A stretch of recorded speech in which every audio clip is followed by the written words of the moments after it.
మరిన్ని వీడియోస్ కోసం సబ్స్క్రైబ్ చేసుకోండి. లేటెస్ట్ అప్డేట్స్ కోసం గంట ఐకాన్ను క్లిక్ చేయండి.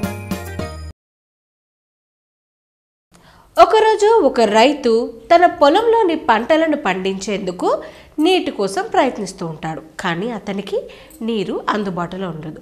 దీంతో పొరుగింటి వ్యక్తి దగ్గర ఉన్న బావిని కొనుగోలు చేస్తాడు. దాంతో ఒకరోజు నీటిని తోడుకునేందుకు ఆ రైతు బావి దగ్గరికి వెళ్తాడు. కానీ పొరుగింటి వ్యక్తి ఆ నీటిని తోడుకోవడానికి నిరాకరిస్తాడు. నేను నీకు బావిని మాత్రమే అమ్మాను, కాబట్టి అందులోని నీరు నువ్వు తీసుకెళ్ళడానికి వీల్లేదు అని ఆ రైతుని మోసం చేస్తాడు. పాపం రైతు ఆ పొరుగింటి వ్యక్తి దగ్గర మోసపోతాడు. దీంతో ఈ రైతు చేసేదేమీ లేక గ్రామ పెద్ద దగ్గరికి వెళ్తాడు. గ్రామ పెద్దకి జరిగిన విషయమంతా చెప్తాడు. గ్రామ పెద్ద చాలా తెలివైన వ్యక్తి. దీంతో ఆ రైతుని ఆ పొరుగింటి వ్యక్తిని గ్రామ పెద్ద పిలుస్తాడు. అప్పుడు పొరుగింటి వ్యక్తితో అంటాడు, ఏంటి ఆ రైతుని బావిలోని నీటిని తోడుకొనివ్వడం లేదు అని అడుగుతాడు. అప్పుడు ఆ పొరుగింటి వ్యక్తి అంటాడు, నిజమే, నేను బావిని మాత్రమే రైతుకు అమ్మాను, కానీ అందులోని నీటిని కాదు అని ఆ గ్రామ పెద్దతో పొరుగింటి వ్యక్తి చెప్తాడు.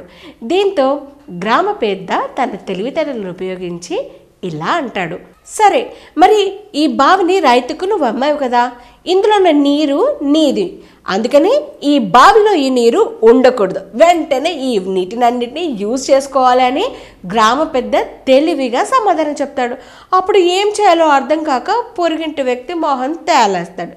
దీంతో తాను రైతుకు చేసిన మోసాన్ని గుర్తిస్తాడు.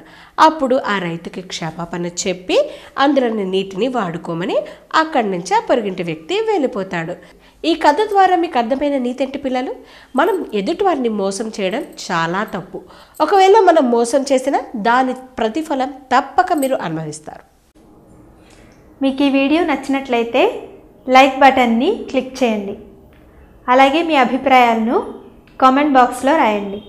ఇంకా ఈ ఛానల్ని ఇంకా సబ్స్క్రైబ్ చేయని వాళ్ళు సబ్స్క్రైబ్ బటన్ని క్లిక్ చేసి సబ్స్క్రైబ్ చేసుకోండి.